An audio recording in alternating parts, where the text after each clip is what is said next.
Now let's discuss about the core tenets or core principles of zero trust architecture.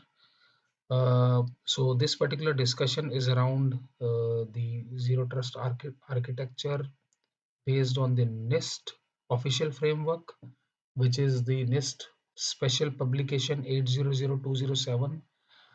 This particular publication defines the official framework for implementing zero trust security, a model that assumes no implicit trust for any device or any user or any network. I mentioned specifically some of the most important principles or tenets, but let's discuss about NIST in brief. Why NIST and what is NIST first of all?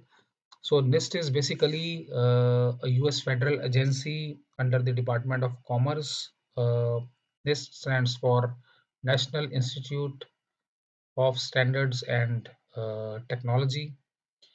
In cybersecurity, particularly, NIST is famous for publishing many frameworks and guidelines that many organizations around the world follow. One of the most important publications from NIST or framework from NIST is the CSF, which is the NIST cybersecurity framework, and then there are other series like some 853 for privacy and control, 171 for controlled information, and then particularly for zero trust architecture, we have 800207. Now, one thing I want to discuss here is why NIST is so important for zero trust, uh, particularly for cybersecurity. There are many frameworks available, like frameworks from Google, framework from CISA, frameworks from Department of Defense, DoD. Why NIST? Because NIST is trusted and vendor neutral.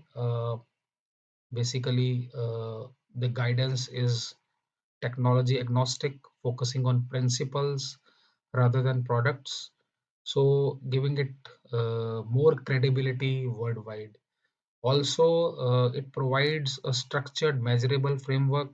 So when you define the architecture or particularly the zero trust architecture uh, based on the NIST special publication 800207, you will have the the the compliance, risk assessment, security engineering, all the elements you can measure, and it is not just theory. You can actually do the proper measuring of all those aspects of cybersecurity. And there are other models like I mentioned before, a model from Google called Google Beyond Core, which was, I think, a decade back. It was released by Google, and then US CISA agency. There is also a zero trust framework, and then one framework from Forrester also. So there are many frameworks available, but particularly when it comes to zero trust architecture, the most widely used framework is from NIST, and that framework is the Special Publication 800207. So let's discuss more about this particular publication. So if you see this particular slide, there are several foundational tenets, particularly five of these are shown in this slide. First of all, let's start with the data sources. So all the data sources and computing services are treated as resources. So that is the core tenet or core principle of zero trust architecture. The first one. Second, all communications, be it internal or external, all must be secured.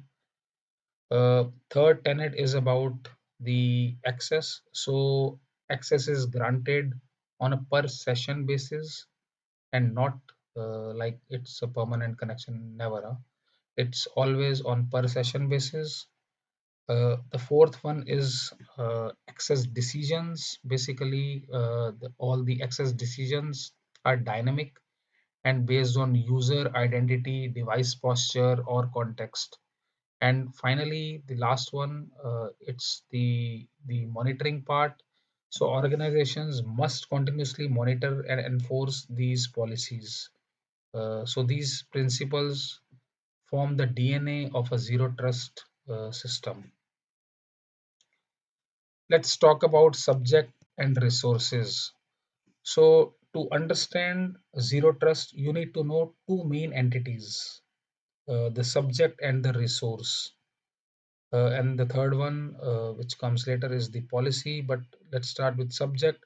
So subject is the entity requesting access. It is usually a user or a device, and the resource is what the subject wants to access, such as an application or a database or a service.